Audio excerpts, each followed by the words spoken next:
Yesterday I went to wash clothes. No. Yesterday I went to dry clothes. And because the dogs had knocked the frame down where the clothes were drying, a lot of the clothes got stained. So I ended up asking people, for 50 cents here or there so I could rewash the clothes. And then I had to re-dry them.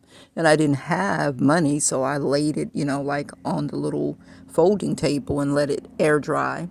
And I asked Angola to bring the bed sheets, the linen down so we could wash a small load. So she came down, and about 10 people helped us in total for us to do the wash that day. A familiar energy kept moving past me. She ended up going somewhere and getting bleach and bringing it back. I was talking to a guy who I didn't know. He was a stranger. He was trying to be friendly. I sensed that he might be from the homeless or in between homeless community. And it turns out that he was the guy that was sitting on the porch one day when Angola went to charge the solar generator at a house up the street from us, which we don't go there anymore because, should I say that? Well, she saw people going inside the house. And I told her, don't ever, we're not going to go back down there because sitting on the porch and charging something is very different from going in. And so I don't want them to get you crossed up and try to make it seem like you went in that house. So when we are in, desperate need, we have to create an allegiance with somebody here that we can, go and use their electricity for a couple of hours. And as I was waiting for Angola, because she went up to McDonald's to charge the solar generator, and I told her, I'm going to be here until I wash these sheets, but I'm not washing these sheets without putting bleach in it because these sheets are dirty, dirty. And the dogs, you know how dogs do. And if you let a dog get on your bed, then, it's a mess.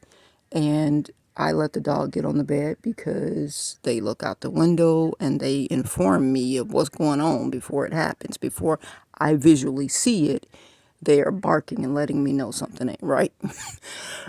Excuse me. So, the lady left and we thought she was gone. She came back and brought me some bleach. I was really impressed and very grateful. But energetically speaking, that lady seemed very familiar to me.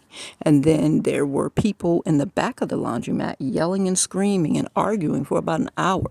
Now, whenever I hear yelling and screaming, it puts me on edge because my daddy told me to walk away from trouble, not to trouble.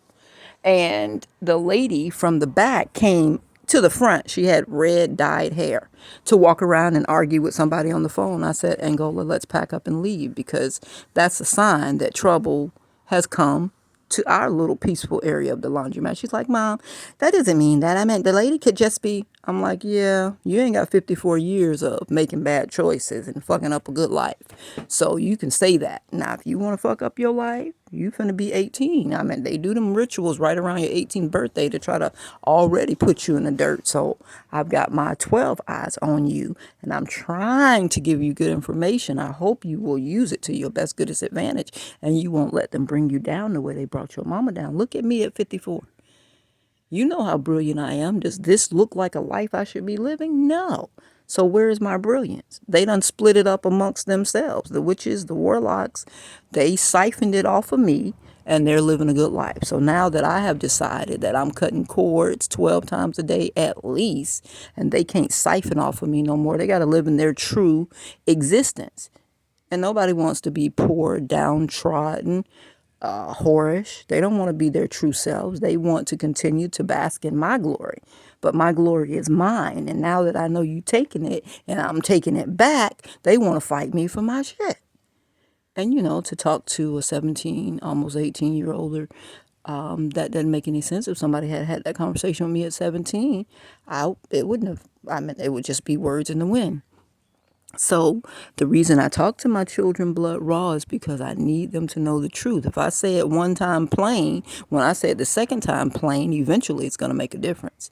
So we ain't doing no gaga goo goo and, Santa Claus brought you no motherfucking gifts. And I'm the one that struggled and worked to go get this shit from you. And I'm going to pass off the, credit to Santa Claus. We don't play those kind of games around here.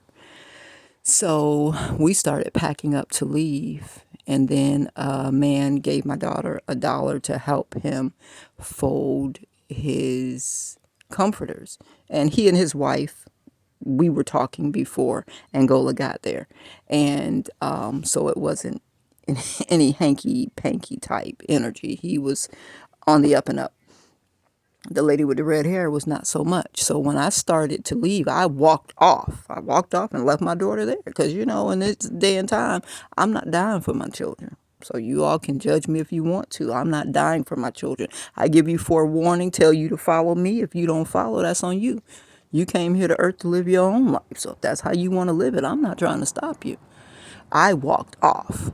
When I walked off, the lady with the red hair that came up front to argue on the phone in our energy made her way back to the back where they were arguing. And then I stayed gone. But I looked back to be watching to see what was happening. And the designer cars start pulling out, a couple of Mercedes, and maybe that was an Audi. They were all parked in the back doing something, maybe having a little coven meeting is what I started thinking later. But they left. And after they left, I returned to the laundromat. So I, orange hat. Okay, so I tried to show her the difference. Now, when I came back, I lit a couple of incense and just start blessing the place because y'all not finna be bringing no foolishness to me. You're just not gonna do it. Two guys were over there smoking and it smelled so good. I love the way marijuana smells, even though I've never smoked it. I love the smell. And if they ever make it completely legal, I will definitely drink it in a tea. I'm going to boil that bastard and I'm going to drink it and see what happens. So their energy kept feeling like they were trying to attract me or draw me, like maybe they thought I smoked. I was singing and I was having a good time. Y'all know what I listen to. Barely Holding On, Polo G, Made for Me, Money Long, When It Comes to You by Friday. So I'm just jamming out. And the lady that felt familiar when she appeared, her energy just kept rubbing me the wrong way. And I said, remember what your sensei taught you. Even your enemy can bless you. Today, you need to wash clothes. That's the goal. So we're asking everybody that come in here, if they got bleach, they can spare. Even bad-spirited people. Might not have been a good idea, but that's what I said. And that's what I did. I asked her. And her spirit, her energy was like rubbing me the wrong way. She's the one that went and got the bleach and came back. So when she came back, I was like, I'm really impressed. Why did you go all the way somewhere and get me some bleach and bring it back? And she was like, well, you were in need. I was like, okay. So after she came back, because we thought she was gone, I was like, wait a minute. I'm not watching people's dryers and their clothes. I'm sitting there praying and trying to ask God to shift benevolent people this way so that they can come and give me a couple of dollars so that I can get these 100 pounds of dirty clothes up off this floor. Because we just keep getting new clothes from the church and wearing it because we don't have a lot of extra cash to go weekly and wash. When I get money, I want to go to the grocery store and get some shit that I like to put in my belly. Okay, so she was leaving and she pulled the 20 out of her wallet and gave it to me. And she said, you all split it. I said, split it with who? I just met this man. I'm running my mouth with him because I rarely get a chance to talk to grown people. I'm always around my children. I don't know this man. And you think I'm going to give him $10? Child, please. And she said, when I switched out like that, and I'm like, split it with who? I ain't giving him nothing. And so I wrestled with that for a little bit. I think she thought he and I were together. We weren't together. I just met him there. There's a lot of people at the laundromat. You strike up conversation. That shit don't mean nothing. You go your separate ways when you finish with your clothes. I talked to a lot of people at the laundromat yesterday. Everybody that came in there, except for the Spanish people. I did talk to some Haitian people. The lady gave me 16 ounces of laundry detergent. I was really thankful. And I Googled how to say God bless you in Creole. So I said, Aileen, you just like them people you just called niggas. You around here talking about your brother and sister and how they won't even share your money with you.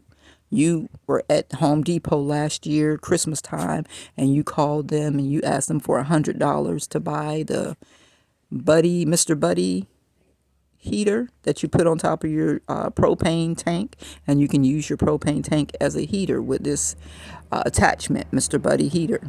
It was like $79 and some change. And when I called Ava, she talking about, do you mean hello? I'm like, bitch, you already know what you done took from me. If I meant hello, I'd say hello. So I just disconnected the call from her. I called Anthony. He talking about, well, I need you to, sign some shit. I'm like, click. You don't need me to sign nothing. Y'all trying to cross me up in these little, demonic deals, and I'm not selling my soul for $100 because I'm cold. I'm finna sell my soul to you. Child, please. So I hung up on him too. We left the store. We didn't have it. I think I sent a memo to Chris, a text to Chris Hauser, something to Brian Stevenson. And because my phone is cloned, I didn't really expect them to contact me back. But out of just ridiculous hope, I was trying to reach somebody that would buy it for me. I asked a couple of people in the store, would they buy it for me? And nobody wanted to spend $100 on me.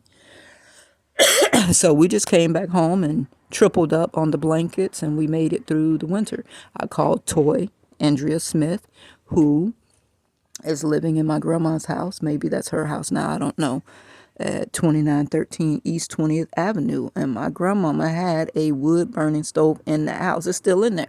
And I said, Toy, at least let me borrow it. Shit, you can come pick this motherfucker up when we're done with it, I tried to go to Home Depot and get a wood burning stove, but they're not in stock in the store. They're online. So she wouldn't let me hold the wood burning stove. And so I started cursing people out loud. These mother suckers gonna steal my money, steal my mail, steal everything I got, and then they ain't gonna even let us have eat. And so I started really putting a tongue lashing on them. Why am I all the way over there talking about that?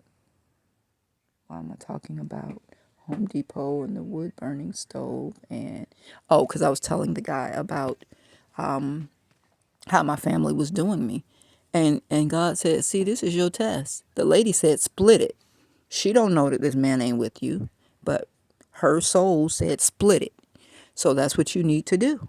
You don't get to keep his $10 that she is trying to give to him because you got girls. That's the way they feel about you.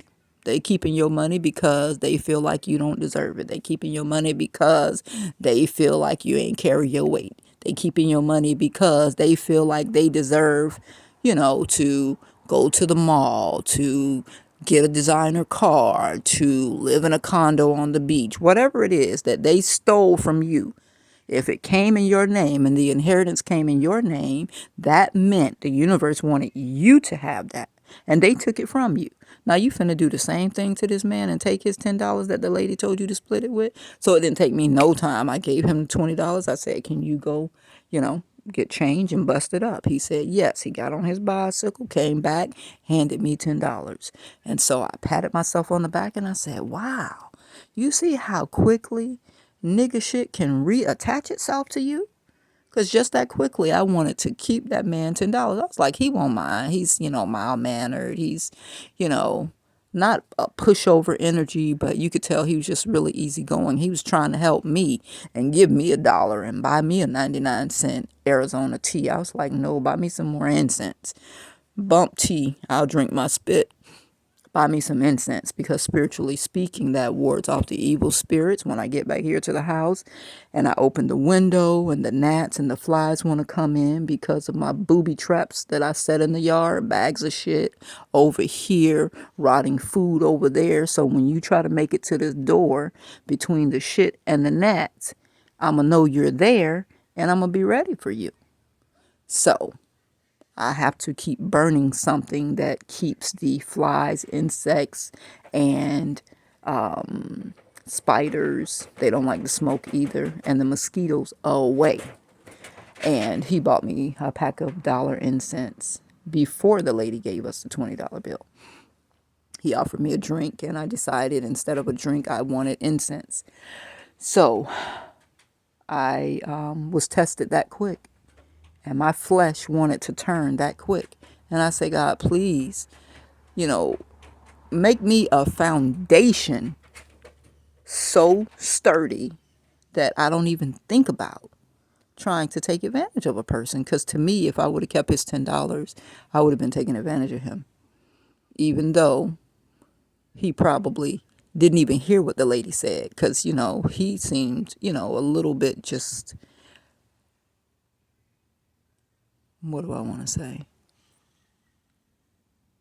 Downtrodden. And when you don't sleep well and you don't have the proper nutrients, and you're worried about where you're going to sleep tonight or how you going to wash your ass. Or he was very concerned about the clothes in the dryer. So I said to him, you see these cameras? You keep talking about these clothes. I was thinking he wanted to go through the people's clothes and take what he wanted. You see these cameras? Don't worry about them people clothes. You can get clothes from the church, because I'm going to fuck around and get arrested for stealing somebody's clothes. He said, they're not dry. I opened it and checked it. I said, well, if I have a couple of quarters left over, I will put it in there. So people have been helping me all day, and I'll dry their clothes so that they won't start mildewing. But eventually they'll remember they left their clothes, and they're going to come back for them. We always come back for our clothes when we realize we left a load in the dryer. And then you come back and your clothes are gone and you mad as shit. So I said all of that to say that this flesh is so easy to betray you. You have to be constantly backing this flesh up. I was talking about my people and how they were doing me, and just that quick, a $20 test. I'm talking about $20. That ain't no money. That ain't even no tip. And already my flesh was like, split it with who? Who was he? I don't know that motherfucker. That's what I was about to say. And it's like, damn, girl, you gonna turn on a man just like that. He around here trying to help you. He gave me $1. He heard me talking on the phone to Angola, and I was saying I needed bleach and I needed another $1 to wash the sheets or whatever. And he just walked over to me and gave me 5 quarters. I said, why are you giving me this? You heard me talking and saying I needed it? And he was like, yeah, I just try to help. Everybody need help. I said, okay, well, thank you. And I passed my test. Most importantly, I passed my test. God wanted him to have that $10. And he didn't hear her say, y'all split it. Because he was way over there on the other folding table. And I was right near the entranceway. I passed my test. I gave him the $10 because I had already started shopping as soon as she handed it to me. But I said to her, why did you give this to me? Why are you giving this to me? Well, people have done it for me and I had it to give. And I believe I know this lady, but I ain't seen this lady in several years. And she looks very different from the last time I saw her. So, and I didn't realize until I got home that I know her. I think that's so-and-so. I'm like, ooh, so Tarot must be telling the truth, because Karma looked like he putting a whipping on her ass. If that is her, yeah, it definitely did not benefit her to do the things she did. I mean, if you're going to do all of that and end up looking like that, I would just prefer to be poor and, keep my beauty and my elegance and wait for God to elevate me, as opposed to doing some fuck shit and having that whipping stick beat on me and end up looking,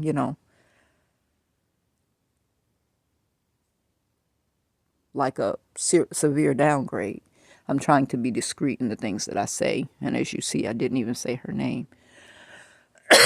So we got the clothes washed. I still got about another 60 to 80 pounds of clothes to wash, and I want to take the coverings off the window and wash them. I have like drapes up in here because they were talking about they came and put cameras up and stuff. So I hung up sheets to kind of create a barrier because we rarely have on clothes. We're bra and underwear all the time because it's summertime and it's hot in here. We got a little fan, but y'all, please, y'all know how the summer heat be when you don't turn on no AC. Even with a fan, you still uncomfortable. So, if they did have cameras up and around, I don't want them, sex trafficking my children through video footage and stuff. That's just not cool. So I put up these big, well, two of these are disaster blankets, and then another one is a large tablecloth to create a curtain so that the little gaps in the ceiling in the roof part they can't see through. So hopefully I did a good job and they have not been able to make money off of us by putting us on the dark web and selling subscriptions to the pedophiles.